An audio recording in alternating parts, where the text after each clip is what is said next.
Proverbs 27. Do not boast about tomorrow, for you do not know what the day may bring. Man, no one is sure of tomorrow. Therefore, don't boast about it like the fool did in Luke chapter 12, verses 16 through 21. The parable of the rich fool. And Jesus told them a parable, saying, The land of the rich man produced plentiful. And he thought to himself, What shall I do? For I have nowhere to store my crops. And he said, I'll do this. I'll tear down my barns and build larger ones. And there I'll store up all my grain and goods. And I will say to my soul, Soul, you have ample goods laid up for many years. Relax, eat, drink, and be merry. But God said to him, Fool, this night your soul is required of you, and the things you have prepared, whose will they be? So is the one who lays up treasure for himself and is not rich in the reward of God. Verse 2. Let another praise you, and not your own mouth. It is poor taste and very inelegant to praise yourself. A truly refined person keeps himself in the background while praising others. Always beware of autobiographies. A stone is heavy and sand is weighty, but a fool's provocation is heavier than both. We see in verse 3, the persistent remarks of a fool is harder to put up with than a heavy physical burden. A man would rather carry stone and sand than to be consistently annoyed, a loudmouth fool.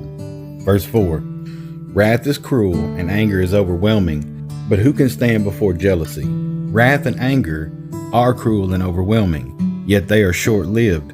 But jealousy continues to gnaw away at a person and is therefore more grievous. This would apply, for instance, to one whose marriage has been disrupted by a third person. Verse 5, better is an open rebuke than a hidden love. The forthright open rebuke benefits the recipient, but no one benefits from secret love.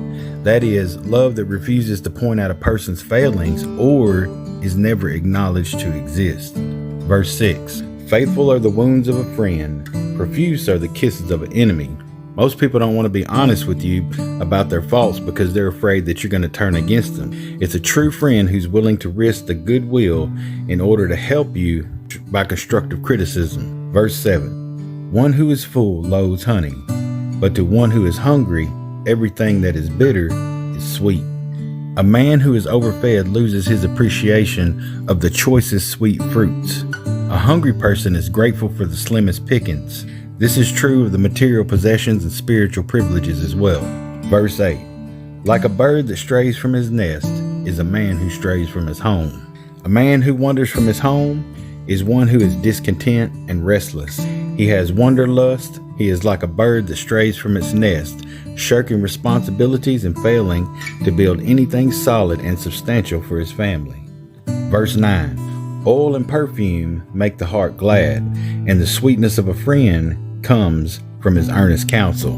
The pleasantness of ointment and perfume is compared to the fragrance of loving advice from a friend. There is something truly heartwarming about the fellowship of a friend. Verse 10, do not forsake your friend or your father's friend, and do not go to your brother's house on your day of calamity. Better is a neighbor who is near than a brother who is far away. Friendship must be cultivated and kept alive. Often the oldest friends are the best, so don't lose touch with your friends, old friends, and friends of the family. Nor go to your brother's house, obviously meaning the home of the one who has been offended, one who is far off. When the trouble comes, you will get more help and sympathy from a faithful neighbor than you will get from a near relative who is estranged from you. Verse 11, be wise, my son, and make the heart glad, that I may answer him who reproaches me. A son's behavior reflects on a father's instructions. The discipline brings either joy or shame to the teacher. A teacher's one defense is the success of his student. Verse 12, the prudent sees danger and hides himself, but the simple go on to suffer for it. Noah was a prudent man, hiding himself and his family in the ark. The rest of the people went on their way carelessly and indifferently and suffered for it. Verse 13, take a man's garment when he has put up security for a stranger, and hold it in pledge when he puts up security for an adulteress. Be sure you have a legal claim on the property of anyone who will guarantee the debts of unworthy strangers. For it is the debtor can't pay, the surety will have to. Verse 14, whoever blesses his neighbor with a loud voice rising early in the morning will be counted as cursing. A man doesn't appreciate loud, flattering greetings early in the morning when he's trying to sleep. They are more of a nuisance than a blessing. Verse 15. A continual dripping on a rainy day and a quarrelsome wife are alike. The continual drip, drip, drip of water through the roof on a very rainy day has this in common with a scolding and nagging wife. They are both enough to drive a person up the wall. Whoever restrains her restrains the wind and grasps oil in his right hand. No matter what you say, she will evade, excuse, and blame others and go right on nagging. Verse 17. Iron sharpens iron. It used to be common to see the host at the table sharpening the carving knife by drawing each side of the cutting edge against the hardened steel rod with the fine ridges. Just as the action of iron sharpens iron, so the interchange of ideals among people make them more acute in their thinking. Sharing each other's opinions gives a helpful breadth of view. Asking questions sharpens wits. Friendly intercommunications hones the personality. Verse 18. Whoever tends the fig tree will eat the fruit, and he who guards his master will be honored.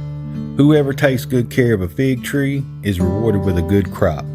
Diligence in attending to one's occupation ensures food in the pantry or the deep freeze. It is also true that the one who faithfully waits on his employer will be honored. Jesus said, "If anyone serves me, him my Father will honor." Verse 19. As in water, face reflects face, so the heart of the man reflects the man. As you look into a clear pool, you'll see your face reflected in the water. Even so, as you study other people, you will see much that you find in yourself. The same emotions, temptations, ambitions, thoughts, strengths, and weaknesses. That is why it happens that if a man preaches to himself, he is surprised by how many other people he hits. Verse 20. Sheol and Abaddon are never satisfied, and never satisfied are the eyes of a man. Sheol and Abaddon is hell and destruction. Death and the grave never reach the point to where they don't claim any more victims. So the eyes of men are never satisfied by anything the world has to offer.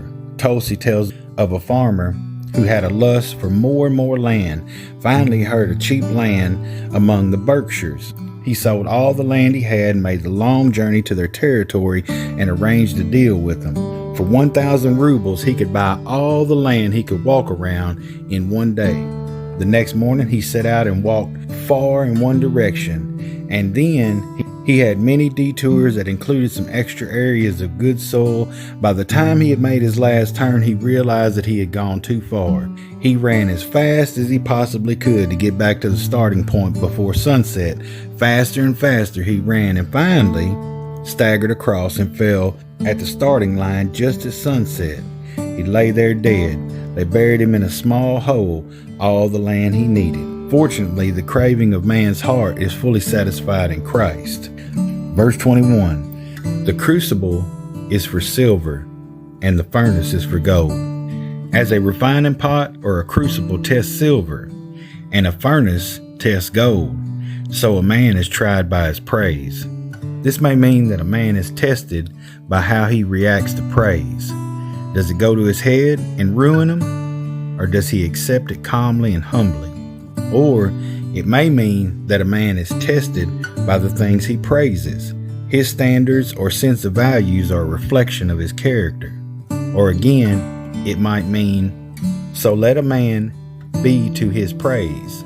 That is, let him purify from all the alloy and flattery and baselessness with which it is too probably mixed up.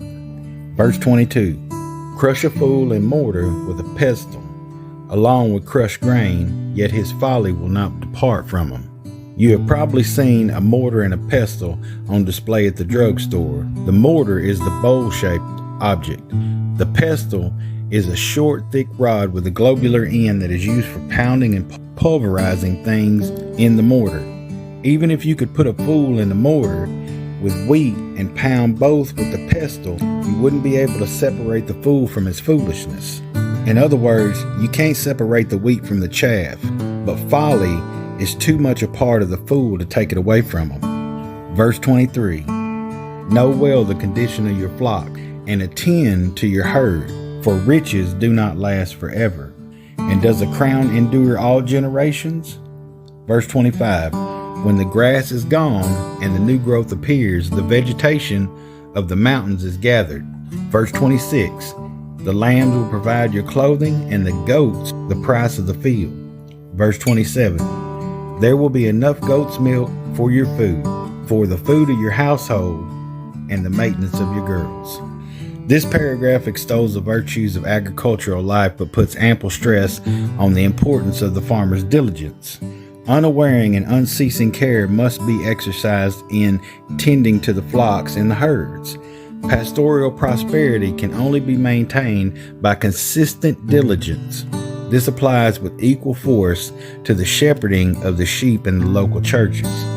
Riches do not last, and the honors of royalty soon pass away unless consistent care exercised in attending to one's affairs.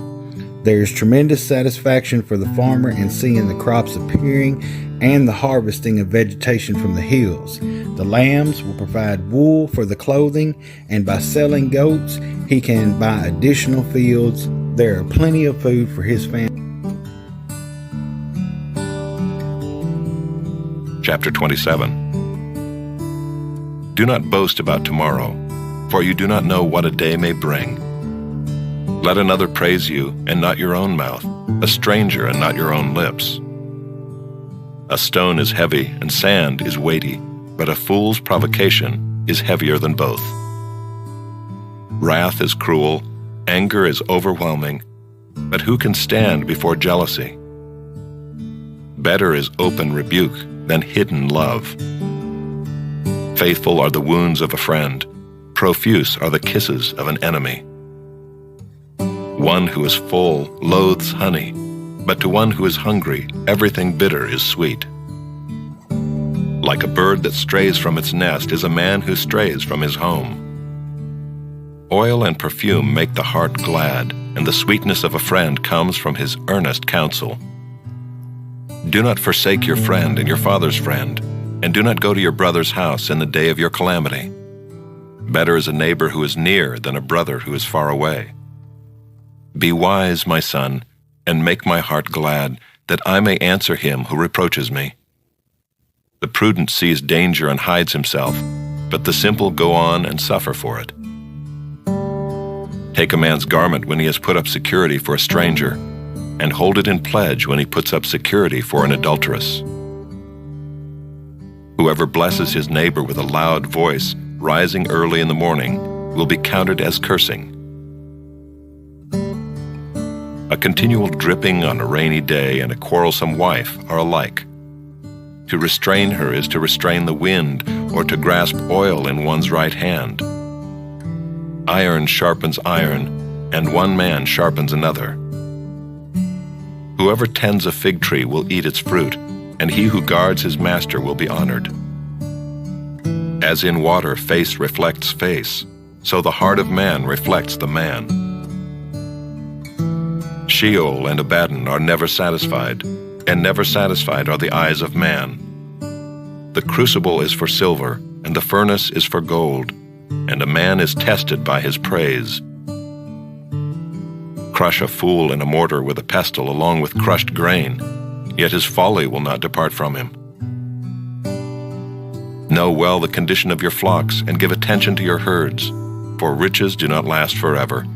And does a crown endure to all generations? When the grass is gone and the new growth appears and the vegetation of the mountains is gathered, the lambs will provide your clothing and the goats the price of a field.